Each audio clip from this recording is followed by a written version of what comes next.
Hi, my name's Matt Shield with Simply Vegas Real Estate, your relocation expert. So, I want to talk to you about living in a house with no HOA. I'm actually, see that house behind me there?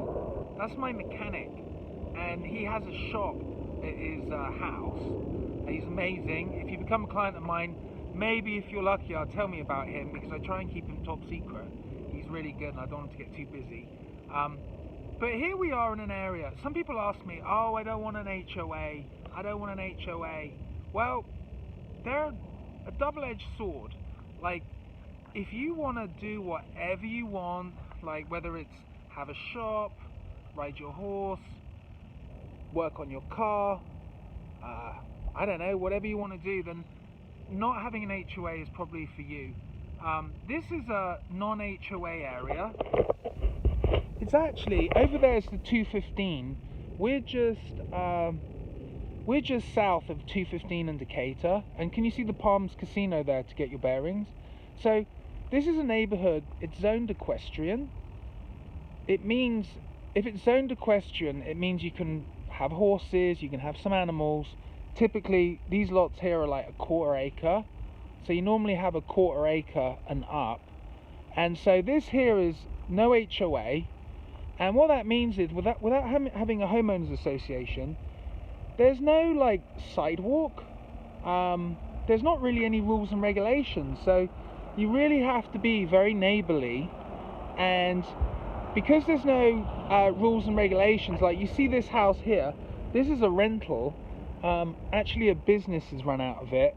Not having an HOA is great if you want to run a home-based business, but this house here is it's a care facility, a care house for children with special needs. My friend there is a mechanic.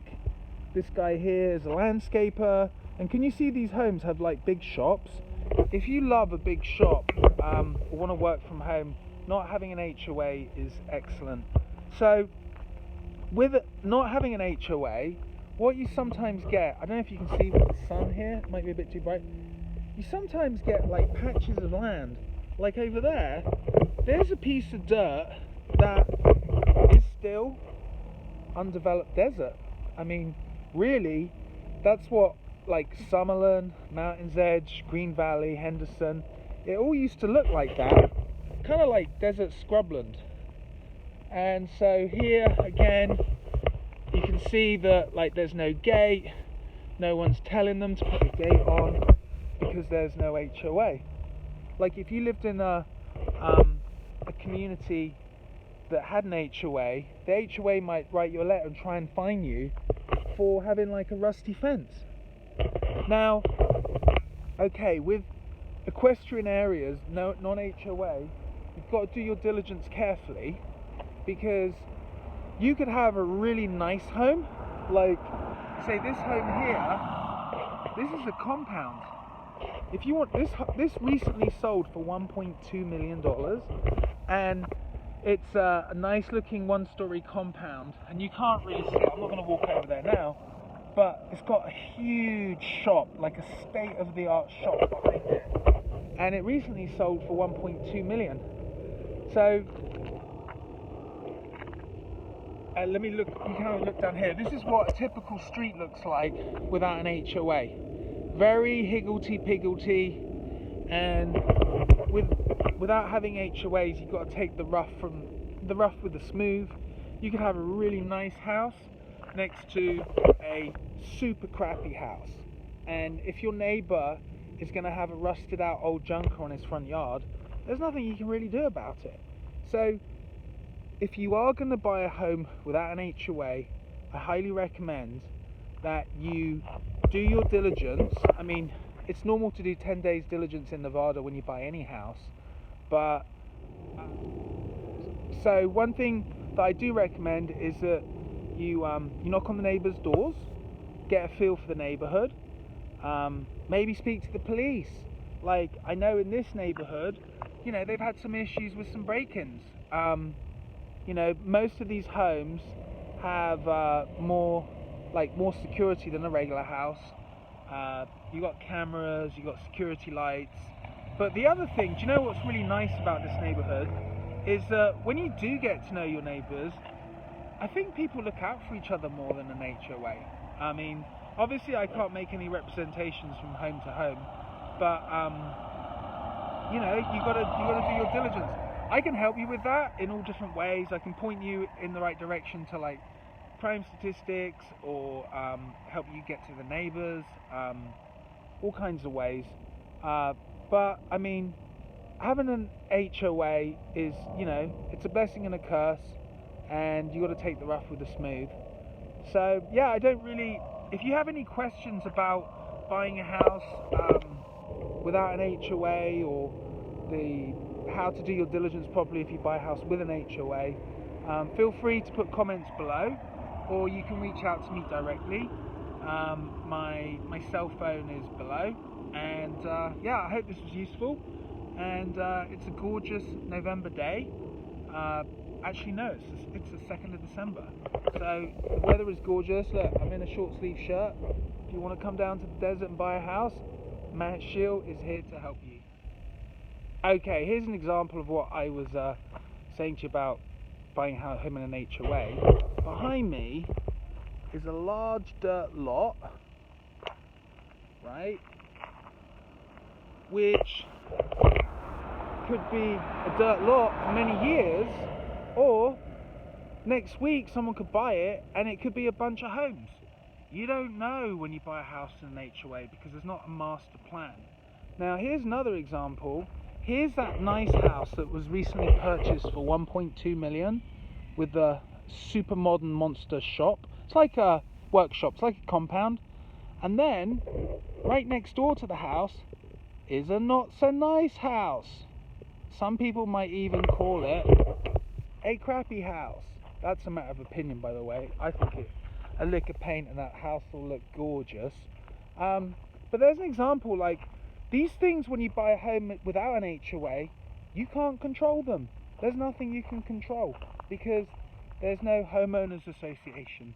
There's no one to enforce ordinance. That doesn't mean, of course, that you can get away with absolute murder. I mean, obviously you could still be had up for noise pollution. You can't always do a vacation rental, which are being heavily licensed now by the local government for, like, want of a word, they want to avoid party houses.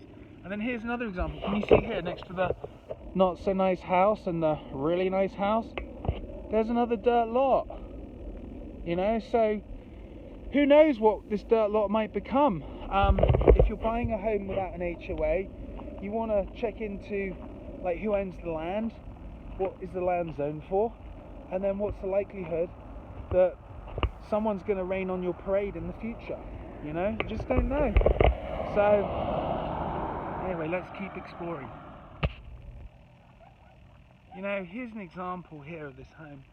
Some people buy or build homes without HOAs because they just want to enjoy themselves and do whatever they want. Like this guy here, I mean, you could never put this in a homeowners association. Look, can you see here? He's got like he's got his mailbox, and then he's got this big metal thing, and he put up these big posts as well, and he's got his fifth wheel. A regular HOA would never allow that. And if you are buying a home in an HOA, during the diligence period, we have to look at the HOA resale package and the CC&Rs, the rules and regulations, to check that you can quietly enjoy your home whether it's in an HOA or not. Over here, this is what often happens where in equestrian zoning, is you get a guy, so you see there's a house there, it's like a subdivision, and probably, I'm willing to guess that that guy there owns it because he's got all his equipment next door. And if you want to keep your tractor at your house without an HOA, that's totally cool. And then maybe he sold these lots or built these homes, and it's quite common, you'll see, to people have their like fifth wheels, or they have a boat, or like this guy has his fifth wheel. I mean, pretty much you can do whatever you want without an HOA. So some cool looking homes there. Look, that guy over there, he's got like 6-car garage. This guy here's got 3-car with RV, and looks like there's a big shop out the back. A lot of people, when you live in equestrian, it's quite common for there to be dogs for security. This house here looks kind of messed up, but it's got like wooden boarding on where the door should be. But that's okay because there's no HOA. So I think you're starting to get the picture. This is cool. Joshua tree. So anyway, check this out. We have a Nevadan equestrian Zen garden. You see that? So look, here's the property line. One thing you got to be careful when you're not in an HOA is that you don't get shot. However, I like to live dangerously. Ooh. So we have this Zen garden, and when you don't live in an HOA, it's okay to have a stone Zen garden. No one can tell you what to do. You own the land. You are the boss. There's no communal property. So this looks pretty cool. I guess he's just trying to clean up all these rocks here and trying to do some inexpensive landscaping, I guess. So if you've got any questions about buying land to build a house, or investigating the lifestyle and living in the homes when you don't have an HOA, give me a call. I'm here to help. Matt Shield, 702-336-4635. I've been selling real estate in Nevada for 9 years, and I've lived in Las Vegas and Henderson since 2003. And if you hadn't guessed, I'm not Australian, I'm English. Give me a call, happy to help any way I can.